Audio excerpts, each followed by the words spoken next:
অভ্যুত্থানে ইঞ্জিনের গাড়ি ছিল না, কোনো বাস ছিল না, কোনো সরকারি চাকরিজীবী ছিল না। এই রাস্তায়, এই মাঠে এই রিক্সা চালকরাই ছিল। আপনারা যদি দয়া করিয়া আমাদের চোখে নজরে যদি এক রেখে আপনারা সহায়তা করেন তা আমরা বাঁচতে পারব, নাহলে আমাকে বাঁচার মতো কোনো সামগ্রী নাই। আপনার এই বুড়ো অবস্থায় আমি এখনো রিক্সা চালাই, আমি হিসাব কিতাব বুঝি না। আমার বাড়ি ঘর এই আমলিকের সময় আমার বাড়ি ঘর ভাঙ্গা আমার আজ বাতের ভিখারি বানিয়ে চালিয়ে দিছে। আমরা যে রিক্সাটা চালাই আজকে ঈদের বর্তমানে শুরু 500 টাকা কামাই করতে পারি না। সারা বাংলাদেশে সিএনজি বলেন, ওভার বলেন, পাঠা বলেন, বিভিন্ন মডেলের যাত্রীবাহী গাড়ি, কিন্তু এই গাড়ির কথা কেউ বলে না, খালি বলে রিক্সা রিক্সা রিক্সা। প্রতিটা দুর্যোগে বিদ্যুতের খাম্বা ভাঙা, গাছের গুড়ি ভাঙা, বিল্ডিং ভাঙার ভিতর দিয়ে আমরা এই রিক্সা দিয়ে আপনাদেরকে সেবা দেব। সবাই সবার অধিকার প্রতিষ্ঠিত করলো, কিন্তু রিক্সা আবার কোনো প্রতিষ্ঠিত হলো না। আমাদের ছেলেমেয়েরাও এই ঢাকা ভার্সিটি সহ বিভিন্ন ভার্সিটিতে পড়াশোনা করে।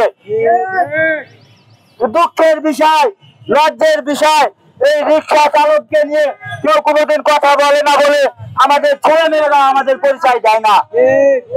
দামি দামি গাড়ি ছিল না, প্যারাডো পাজেরও ছিল না, এই রিক্সাই ছিল একমাত্র ভরসা। রিক্সার ভূমিকা অপরিসীম।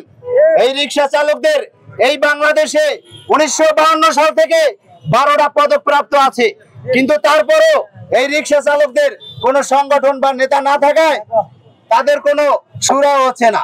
এই অভ্যুত্থানে ইঞ্জিনের গাড়ি ছিল না, কোনো বাস ছিল না, কোনো সরকারি চাকরিজীবী ছিল না। এই রাস্তায়, এই মাঠে এই রিক্সা চালকরাই ছিল। আমরা মেধাবীকে বলতে চাই, প্রিয় মেধাবী বন্ধু, আমরা রিক্সা চালক, আমাদের শিক্ষা নেই, তবে জ্ঞান কিন্তু আছে। টাকা বুঝি, কর্ম বুঝি, তাহলে সংস্কার কেন বুঝবে না? আবার যদি এই দেশে একটি নাটক গণতন্ত্র মঞ্চস্থ করা হয়, সেই নাটকে কিন্তু এবার ভিলেন ছাড়া পার হবে না। আমরা 3 চাকার চালক বৃন্দ দিনে 2 বার ভোট দিতে রাজি আছি। আমাদের দুবেলা ভাতের অধিকার নিশ্চিত করতে হবে। দেশবাসী, আপনারা কিন্তু জানেন 3-4 তারিখ এই দেশে একটি রক্তক্ষয়ী সংঘর্ষ হয়েছে। সেই সংঘর্ষের সময় আমি অটোরিক্সা চালক রণক্ষেত্র থেকে বারবার মান্য হাসপাতালে গিয়েছিলাম, কারো কাছে ভাড়া নেইনি, অথচ আমাদের উপদেষ্টা ছিল প্যারিসে। প্যারিস থেকে প্রধান উপদেষ্টা আর রণাঙ্গনে থেকে রিক্সা চালক বঞ্চিত।